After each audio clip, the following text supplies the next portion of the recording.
नमस्कार दोस्तों, आज के हमारे इस वीडियो में हम आपके लिए जया एकादशी की व्रत कथा लेकर आए हैं।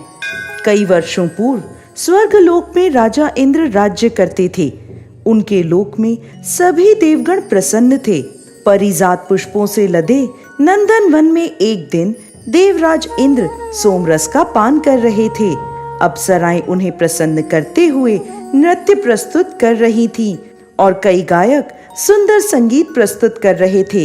मुख्य संगीतज्ञ चित्रसेन अपनी पत्नी मालिनी और पुत्र माल्यवान के साथ वहां उपस्थित थे। वहां एक पुष्पवती नाम की अप्सरा भी थी जो माल्यवान की तरफ आकर्षित हो गई।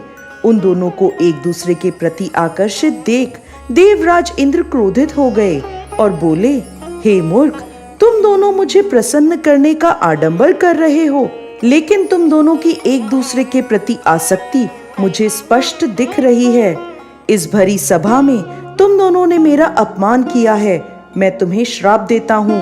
तुम दोनों इसी क्षण पिशाच योनि धारण कर लोगे, पति पत्नी के रूप में मृत्यु लोक में जाओगे और वहां अपने पाप कर्मों का फल भुगतोगे। इंद्रदेव के कठोर वचन सुनकर माल्यवान और पुष्पवती अत्यंत लज्जित हुए और उसी क्षण वो दोनों पृथ्वी लोक पर हिमालय के शिखर पर पिशाच के रूप में आ गए। चारों ओर बर्फ ही बर्फ थी, ना खाने को कुछ था और ना ही पीने को। वो ठंड से कांप रहे थे। उन्होंने एक गुफा में शरण ले ली। एक दिन माल्यवान ने अपनी पत्नी से कहा, ना जाने हम कौन से पाप कर्मों को भुगत रहे हैं। इस प्रकार दोनों ठंड में गुफा में बैठे रहे। शीतलहरों के कारण उन्हें रात भर नींद नहीं आई और सारी रात जागते रहे। भगवान श्री हरि का ध्यान करते रहे। संयोग से वह दिन जया एकादशी का था।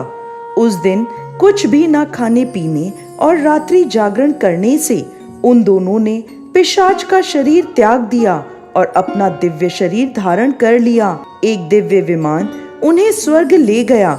उन्हें देखकर देवराज इंद्र आश्चर्य में पड़ गए और पूछने लगे, तुमने ऐसा कौन सा पुण्य किया है जो तुम्हें मेरे इस श्राप से मुक्ति मिल गई? तब माल्यवान बोला, हे राजन, यह तो भगवान श्रीहरि की कृपा से हुआ है। हमने अनजाने में उनकी प्रिय जया एकादशी का पालन किया, जिससे हमें यह दिव्य शरीर प्राप्त हुआ है। यह सुन इंद्रदेव बोले, श्रीहरि की भक्तिमय सेवा से मैं तुम्हें स्वर्ग में पुनः स्थान प्रदान करता हूँ। इसलिए मनुष्यों को इस परम कल्याणकारी जया एकादशी का निष्ठा और श्रद्धा पूर्वक पालन करना चाहिए। इस दिन किया गया उपवास जीवात्मा को वैकुंठ की प्राप्ति करवाता है। जो भी व्यक्ति इस कथा का श्रवण या पठन करते हैं उन्हें अग्निष्ठोम यज्ञ का फल प्राप्त होता है। जय श्री हरि विष्णु।